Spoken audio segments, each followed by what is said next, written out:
Sebentar. Nah, itu keyword yang kita dapat dari video itu sebenarnya NLI itu kan fungsi utamanya yang dibangun oleh pemerintah itu kan untuk memotong kos-kos yang tinggi di sentra-sentra ekspor impor gitu. Ada di pelabuhan, di bandar udara, dan sekarang di Bele itu ada di kawasan perdagangan bebas Batam.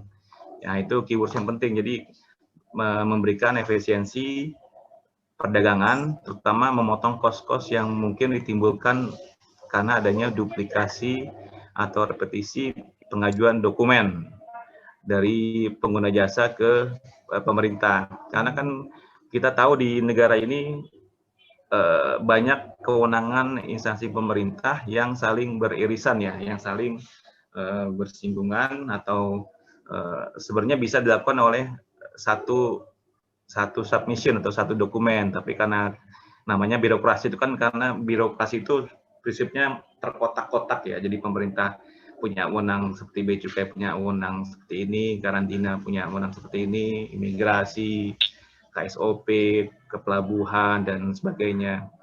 Nah, itu bahkan ada satu riset juga, kebetulan juga yang kajian S3 saya itu memang ada sekitar 15-16 instansi pemerintah di pelabuhan atau di border suatu negara yang terlibat dalam proses rilis barang.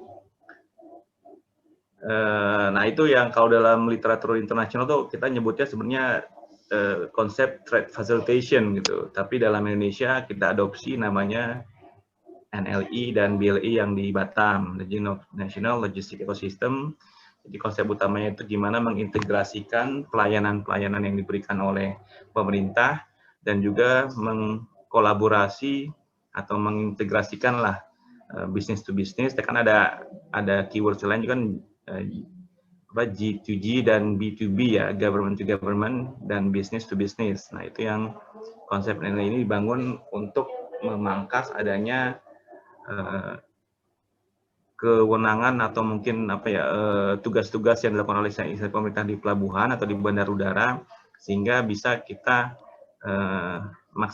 maksimalkan melalui satu ekosistem baru namanya National Logistic Ecosystem. Nah, ini sebenarnya saya share dulu presentasi saya ya. Ini sebenarnya presentasi yang udah dipaparkan juga di banyak pemerintah. Ini coba saya share screen dulu. Yes. Oke.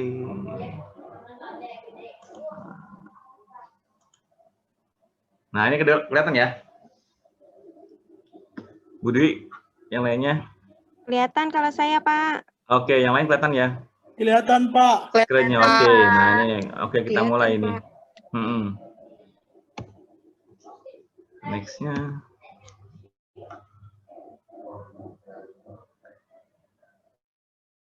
Nah, ini konsep besar NLI ini seperti ini.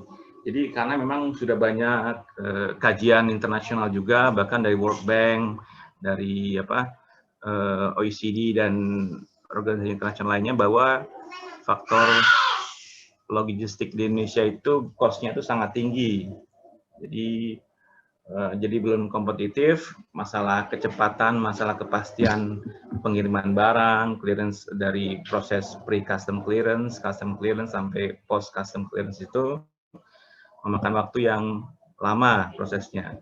Jadi kalau lihat dari perbandingan ini, indikator yang kita dapat, yang menjadi asal muasalnya itu atau background-nya kenapa pemerintah menciptakan NLI ini, dan sekarang juga baru berjalan hampir setahun karena Perpresnya itu tahun 2020 awal Januari tahun ini. Jadi karena prinsipnya ada duplikasi dan repetisi proses bisnis, seperti saya sampaikan tadi, ada tingkat penerapan otomasi berbeda-beda nih dalam pengertian seperti ini. Jadi instansi pemerintah itu memiliki macam-macam platform kan, yang tujuan utamanya memudahkan pengguna jasa dalam melakukan kegiatan di masing-masing sektor atau di bidang usaha di masing pemerintah tersebut. Namun karena itu tersebar di banyak platform pemerintah, nah ini diintegrasikan dalam satu sistem yang namanya NLI. Kemudian juga terkait inefisiensi distribusi barang, ini terkait dengan masalah tracking juga, dan kemudian kesulitan juga pengguna jasa dalam mencari atau mendapatkan biaya yang bagus untuk pengiriman barangnya ya, ke gudang, itu juga menciptakan cost yang tinggi juga untuk pengguna jasa. Ketiadaan platform logistik dari hulu ke hilir, nah ini yang jadi sentral juga, karena selama ini kan seperti kita tahu, mungkin yang sudah berkecimpung atau memahami proses ekspor impor di bidang, nah mungkin nanti teman-teman ke depannya mungkin ada yang bakal berkecimpung di bidang usaha ini mungkin ya, di ekspor impor, di freight forwarding ini memang kan ada kesulitan pencarian, tracking atau fasilitas yang memudahkan pengusaha untuk mengirimkan barangnya dari misalnya dari pelabuhan keluar atau ke gudang perusahaan tersebut. Nah ini yang melalui NL ini dibangunlah sistem yang mengakomodir atau mengkolaborasi platform yang sudah ada, sehingga lebih memudahkan pengguna jasa atau pemilik barang dalam mengirimkan barangnya. Nah ini yang mungkin indikator-indikator yang didapat dari banyak survei. Jadi memang Indonesia ini termasuk tinggi dibandingkan 5 negara ASEAN lainnya. Dari LPI juga, dari Logistic Performance Indicator tahun 2016 dan 2018, dari EODB, Ease of Doing Business dari World Bank juga menyebutkan Indonesia sangat tinggi dalam hal biaya logistik yang harus dikeluarkan pengusaha agar barangnya bisa rilis dari pelabuhan atau bandar udara atau tempat lain di mana diharapkan barang tersebut bisa lebih cepat keluar dari pelabuhan atau bandar udara. Nah ini yang jadi background ya, kira-kira gambaran ini yang kita dapat, ini yang kita targetkan dengan dibangunnya NLI ini, diharapkan biaya logistik bisa turun sampai 23%. Prosesnya dari awal barang turun di pelabuhan, kemudian nanti proses di pelabuhan itu sendiri, kemudian menunggu rilis barang tersebut dari pelabuhan, kemudian sampai tiba di gudang importir atau pemilik barang. Nah, juga kemudian mendorong juga logistik tumbuh dengan adanya persaingan atau kompetisi yang sehat ini, dengan kita fungsi pemerintah kan mendorong pertumbuhan ekonomi, mendorong masyarakat bisa berkompetisi secara aktif dan juga sehingga banyak tercipta lapangan pekerjaan, dan masih pertama pemerintah seperti itu.